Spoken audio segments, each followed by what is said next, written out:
For more insight on Syria, let's bring in Florida Congressman Ted Yoho. Congressman, thank you so much for joining us, sir. First and foremost, your reaction to this very busy news day.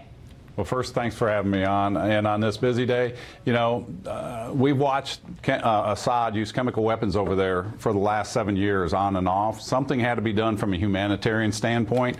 I'm on the letter with 88 other members of Congress asking the president to hold off and let Congress weigh in on that. Well, that's what I want to ask you. Yeah. Some of our viewers may not be familiar because obviously this is new this morning.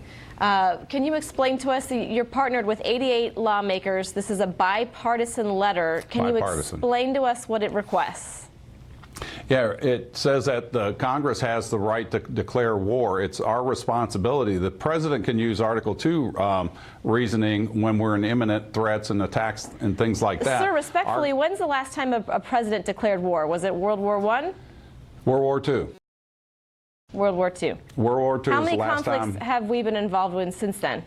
Multiple. I mean, you've got the Korean conflict on up to where we're at today. And what we're doing today is we're using AUMF from 2001. In reality, we could be using Thomas Jefferson's AUMF to go after the Barbary pirates the way that we're using this one, because it's more from going after the war on terror to, you know, going after things like this. And something had to be done there. There's been over 400,000 people killed in Syria. You know, it's a travesty of what's going on over there. Our goal was to have the investigation that the Swiss wanted to do, that got vetoed at the UN, and then take that information and build a coalition if it was Assad, and it was proven to be Assad, which it looks like it is more than likely, but then have a coalition to go and deal with that. On the other side, wait just a minute. Okay. The other side of this is to go after Assad as a war criminal and let him be tried in The Hague, and that's what has to be done. Okay, that all needs the luxury of time. And at the beginning of our conversation, you said something needed to be done. So what could the president have done here that would have met your approval? Because you wanted something to be done, but you didn't want him to go in. Well, something has to be done with that civil war. It's displaced over 70 million people around the world, and a big portion of that is coming out of Syria. What needed to be done is a clear, thought-through process instead of a knee-jerk reaction. I'm not saying this is a knee-jerk reaction, because I'm sure President Trump operated on the intelligence that he has that I don't have, and he made the best decision that he thought at that time that I'm not privy to.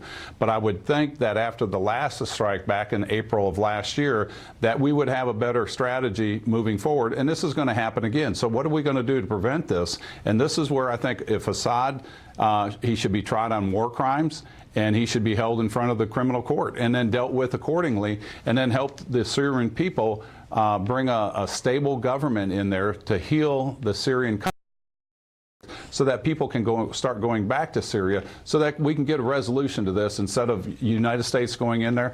I was glad to see there was other partners, Germany or France and Great Britain. Well, that's what I was going to ask you, because we're talking about a coalition here, and some of what you're describing, it sounds just a little idealistic for me. It sounds like, well, if we had the time and we had all the partners here to put them up in this, you know, and then you talk about what happened in Iraq. I mean, I'm not sure that there was a plethora of options here, and you have critics who are saying that. No, there was. Come on.